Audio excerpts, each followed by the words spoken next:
Now, you may have heard in the popular media they talk about fluctuations in solar intensity, and indeed there are some fluctuations in solar intensity. But what we need to realize is that those fluctuations in solar intensity, what percentage are we looking at in terms of fluctuations to like 1 or 2 significant digits? You don't have to calculate it. We're looking at 10%, 30%. What's the variability here over, what have we got, 400 years? 0.1%? Maybe. Okay. Not a lot of variability. Okay. So we know that energy coming into the surface of the planet is pretty constant going back over historical values. It goes up and down a little bit. But to 3 significant figures, we can probably use 1370, 1360, 1365, okay? Somewhere in that ballpark. So we have a pretty low variation even if we go to those values. We're talking about less than 1% deviation for incoming solar radiation. Now the other thing that we'll take into consideration is the planet truly a black body? Is it going to absorb all the heat? Is it truly black? No. So what we can do is we can come up with a reflectivity, an average reflectivity over the surface of the Earth. And this is based on NASA satellite images which show the average reflectivity of the surface. And because most of it's water, it tends to be associated with the reflectivity of water, which might be around 20%. So what that says is the blue areas, if you look on our blue scale there, are probably around, of the energy coming in, about 20% gets reflected. Does that make sense? So that's what that scale means. If you go to the red side, the red's where the ice is, or was in some cases. Okay? There we have 80% reflectivity. So the ice is going to reflect about 80% of the incoming energy that hits it. It's going to reflect it back into space. So we can come up with an average for our Earth. We just kind of do a weighted average. And we do that, we get about 30% reflectivity of the surface of the Earth.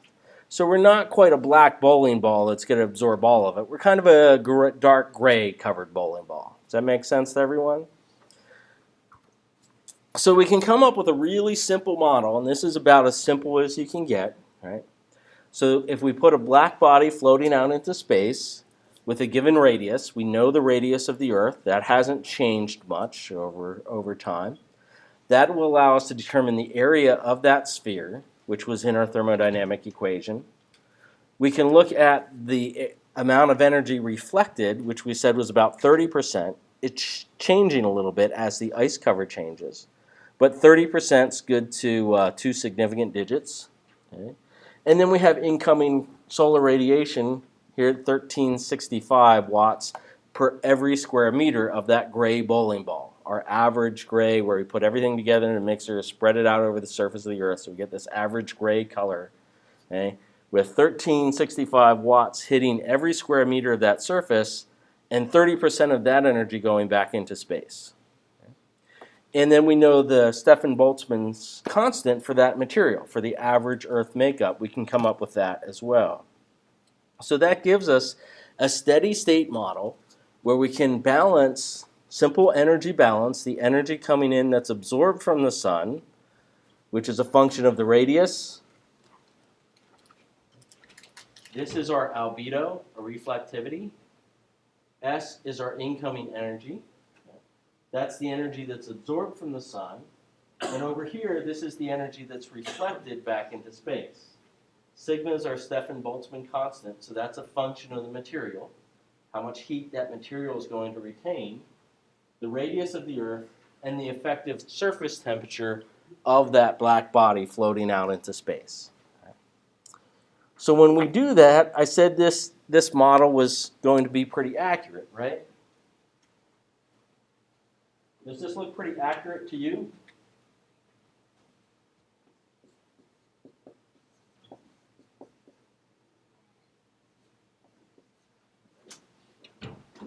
You think the average surface temperature is about 254 Kelvin?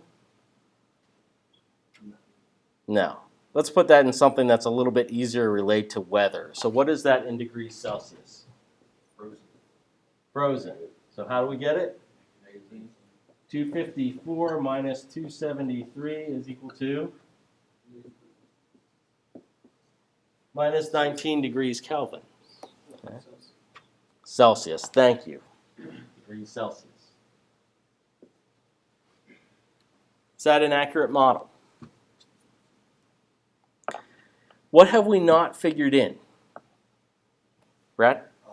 That only half the Earth is hit with sunlight during the day, and there's a tilt.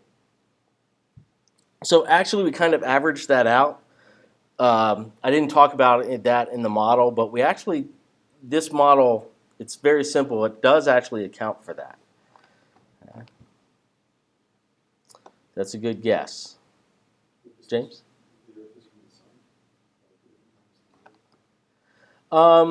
Again, because we average all of that out, so we're averaging this across every square meter, so we're taking into account the variability from the equator to the poles.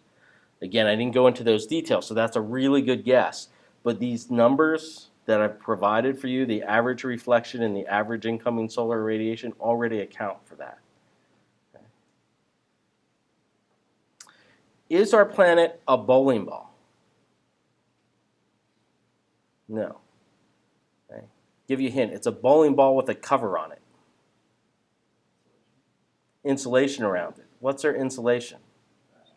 The atmosphere. Exactly. Okay. So the difference between this minus 19 degrees Celsius and what's actually predicted by our simple model is this greenhouse gas effect. It's our atmosphere. Just like pouring coffee in a coffee mug, a paper cup versus a heavy-duty metal thermos that you might take in your car. You put in that metal thermos, that coffee's going to be warmer for a lot longer than in a paper cup, right? And it's because of the insulation, you said it over here, the insulation around that coffee. Just like we did not take into account the insulation around our planet, so our average planet surface temperature is about 15 degrees Celsius.